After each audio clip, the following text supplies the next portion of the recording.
You're standing in the marble corridors of the Palatine Hill, the beating heart of the Roman Empire. The year is 39 CE, and you've just received a golden invitation, sealed with the imperial eagle. Your hands tremble as you break the wax, not from excitement, but from pure, bone-chilling terror. The Emperor wants to see you tonight. As you walk through these gleaming halls, past statues of gods and heroes, you notice something deeply unsettling. The servants won't make eye contact. The guards stand rigid, their faces carved from stone. Even the air itself feels heavy with dread, as if the very walls have absorbed decades of unspeakable acts. Tonight, you're about to witness how absolute power doesn't just corrupt, it transforms human beings into monsters beyond your darkest nightmares. This is the story of an emperor who turned the sacred seat of Roman civilization into his personal playground of depravity, where the line between ruler and predator disappeared entirely.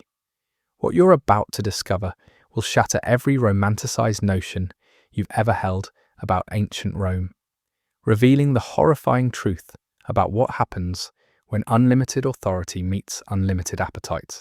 Before we dive into this forgotten chapter of madness and manipulation, if you're fascinated by the hidden darkness of history, smash that like button and subscribe for more content that uncovers the secrets they don't teach in textbooks.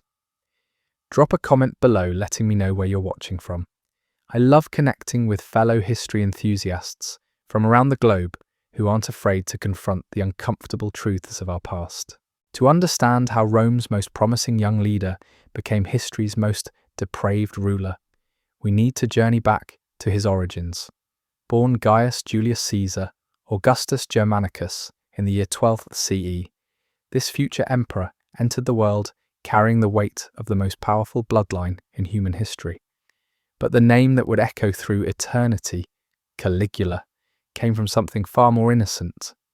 As a small child accompanying his father's military campaigns, he wore miniature soldier boots that charmed the hardened legionnaires. They called him Caligula, meaning little boots, never imagining this adorable child would grow up to become their worst nightmare. His early years read like a Greek tragedy written by the gods themselves. Young Caligula watched his heroic father, Germanicus, die under mysterious circumstances, most likely poisoned on the orders of the paranoid Emperor Tiberius. He witnessed his mother, Agrippina the Elder, waste away in exile, her spirit broken by years of imperial persecution. One by one, his brothers vanished into the darkness of Tiberius's reign. Some executed, others driven to suicide, all victims of the emperor's insatiable paranoia. Picture this terrified child, barely 10 years old, learning that survival meant becoming invisible. He mastered the art of reading faces, detecting danger in the smallest gestures, understanding that a misplaced word or suspicious glance could mean death. The imperial palace wasn't his home, it was a battlefield where children learned to navigate deadly political currents or perish in the attempt. Every meal could be his last, every conversation a potential trap, every adult a possible executioner. This psychological torture forged something dark and twisted in young Caligula's developing mind. He learned that power was the only protection, that fear was the only reliable currency, and that human beings were nothing more than pieces on a vast, deadly game board. The trauma didn't break him. It transformed him into something far more dangerous than his tormentors could have imagined. When Tiberius finally died in 37 CE, 24-year-old Caligula ascended to the purple amid unprecedented celebration. The Roman people, exhausted by decades of Tiberius's gloomy, paranoid rule, welcomed their new emperor as a savior. Here was the son of beloved Germanicus, the charming young man who promised to restore Rome's glory and bring joy back to the empire. Citizens threw flowers in the streets, senators praised his wisdom, and the Praetorian Guard showered him with gold.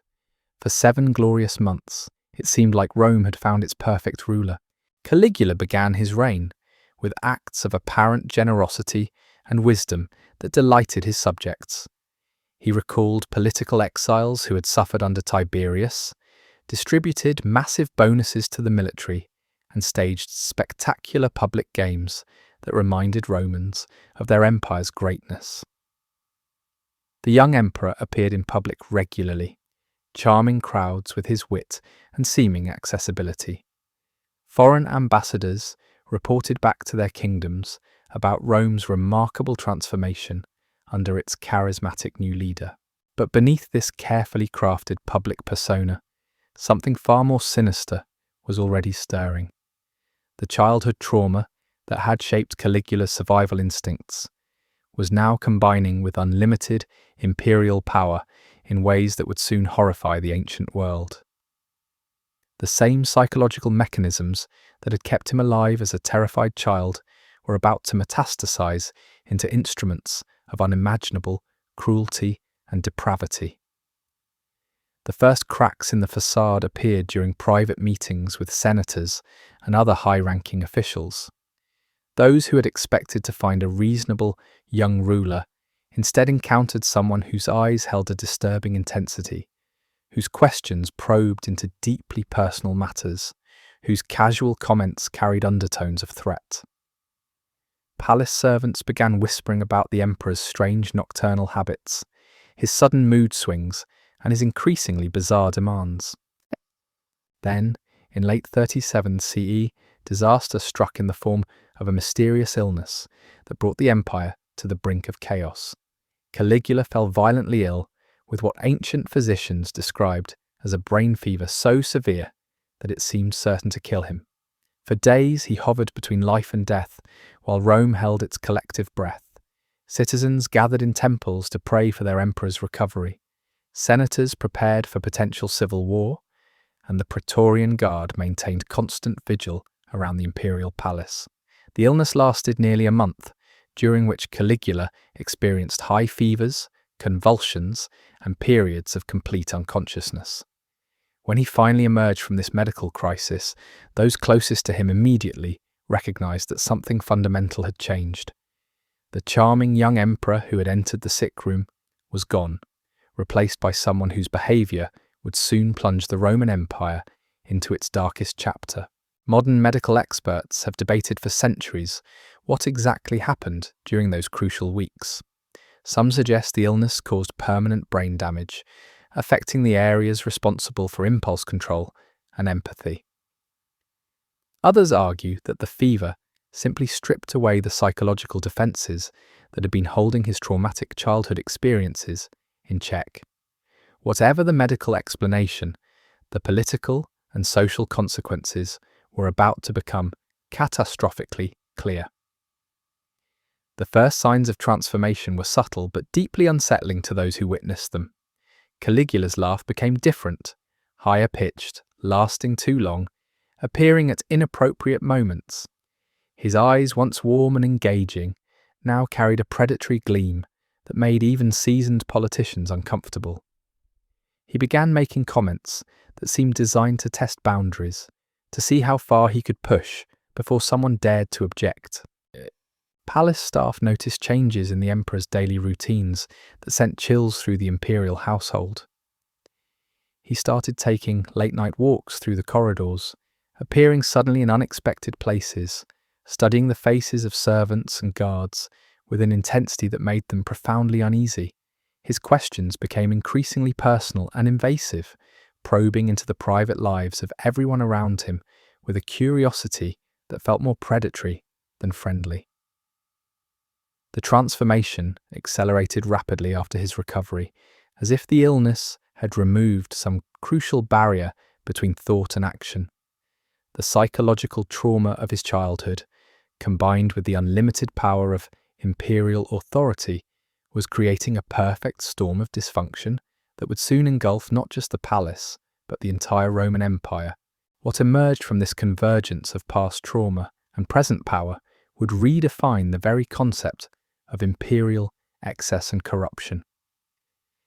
The stage was now set for a reign that would shock even the violence-hardened Romans of the first century. The charming young emperor who had once brought hope to millions was about to reveal appetites and impulses that would transform the sacred halls of Roman power into something resembling the darkest circles of hell itself. The first victims of Caligula's transformation were those who had no choice but to remain close to him: the palace servants, guards, and administrators who formed the inner circle of imperial power. What began as uncomfortable moments during private meetings quickly escalated into systematic campaigns of psychological torture designed to test the absolute limits of human endurance and dignity. Caligula discovered that his imperial status granted him something far more intoxicating than mere political authority. It gave him complete control over the most intimate aspects of other people's lives. The realization that he could command anyone to do anything, no matter how degrading or personally destructive, became an obsession that consumed his every waking moment. The emperor, who had once charmed crowds with his accessibility, now found his greatest pleasure in watching powerful people grovel, beg, and ultimately break under the weight of his impossible demands. The palace dining halls became theatres of psychological warfare, where senators and their families were subjected to elaborate humiliation rituals disguised as entertainment. Caligula would invite Rome's most respected citizens to lavish banquets, creating an atmosphere of celebration and honour that slowly transformed into something far more sinister as the evening progressed.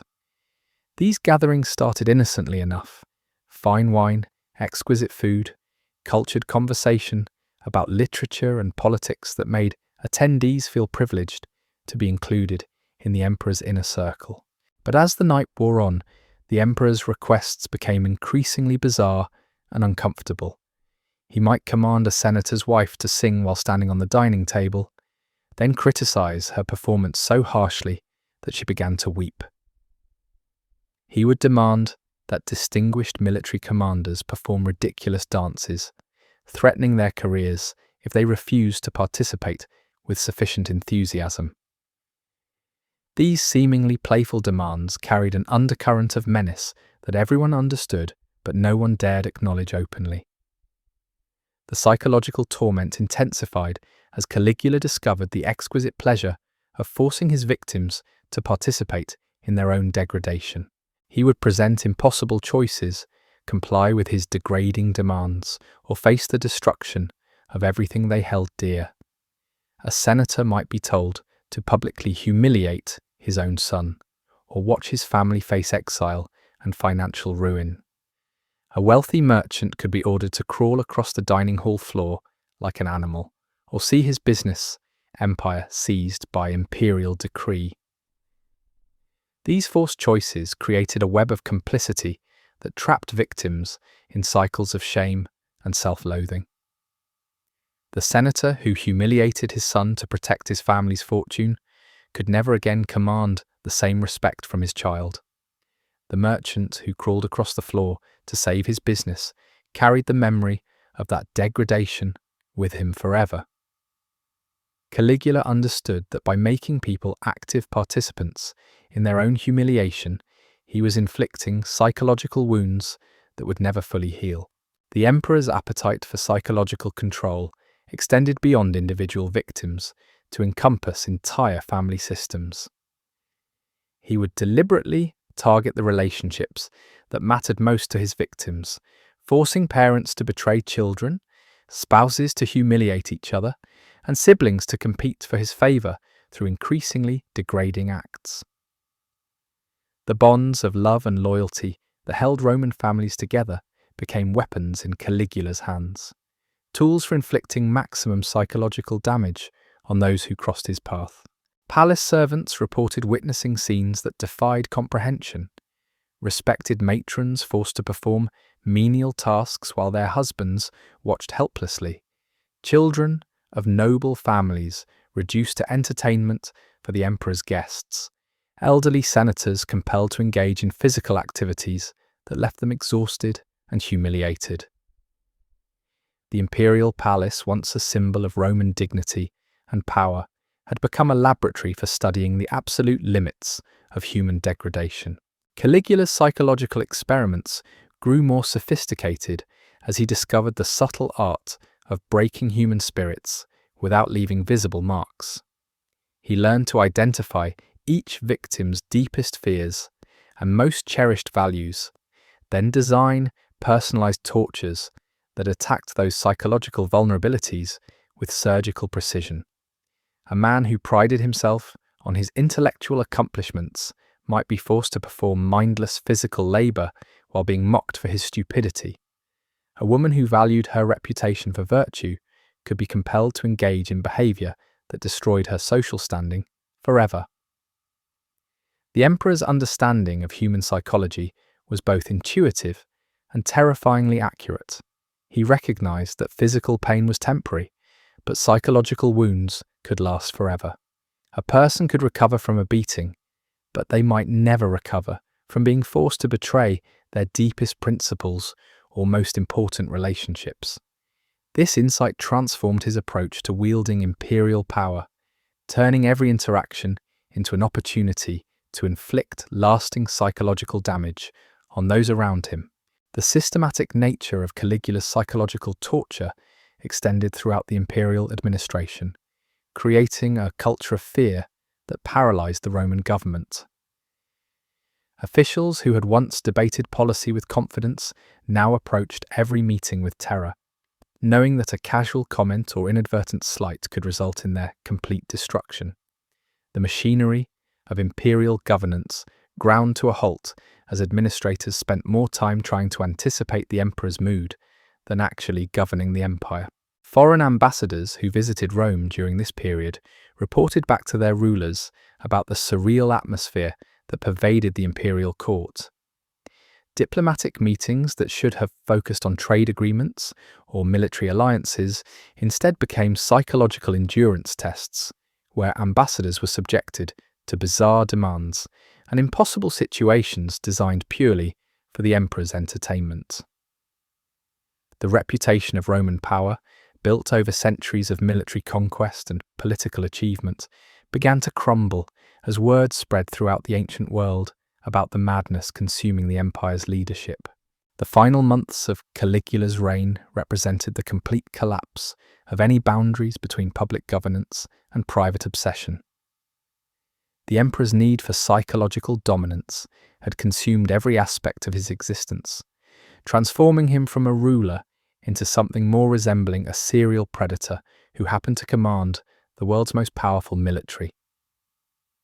The Roman Senate, once the deliberative body that had guided the Republic for centuries, became little more than an audience for the emperor's increasingly elaborate psychological torture sessions. On January 24th, 41 CE, a conspiracy of Praetorian Guard officers finally ended Caligula's reign with a series of sword thrusts in the underground passages of his own palace. But the psychological damage he had inflicted on Roman society proved far more enduring than his physical presence. The families he had destroyed, the relationships he had poisoned, and the trust he had shattered would require generations to heal. The assassination brought immediate relief to a traumatized city, but it also revealed the full extent of the psychological wasteland Caligula had created. The new emperor, Claudius, faced the monumental task of rebuilding not just the institutions of government, but the basic human relationships that made civilization possible. The senators, who had been forced to participate in their own humiliation, struggled to reclaim their dignity. The families, torn apart by impossible choices, attempted to rebuild bonds that had been deliberately severed by imperial manipulation. Caligula's legacy serves as a timeless warning about the corruption that absolute power can inflict on human psychology. His transformation from promising young leader to psychopathic predator demonstrates how childhood trauma, when combined with unlimited authority, can create monsters capable of destroying everything they touch. The emperor who began his reign as Rome's great hope became its greatest nightmare, leaving behind a trail of psychological destruction that echoed through generations. The marble halls of the Palatine Hill stand as silent witnesses to humanity's capacity for both civilization and barbarism. Within those walls, the same species that created philosophy, law, and art also produced one of history's most sophisticated practitioners of psychological torture. Caligula's story reminds us that the line between civilization and savagery is far thinner than we might prefer to believe, and that the greatest monsters are often those who have learned to weaponize the very human connections that should bind us together in mutual respect and dignity.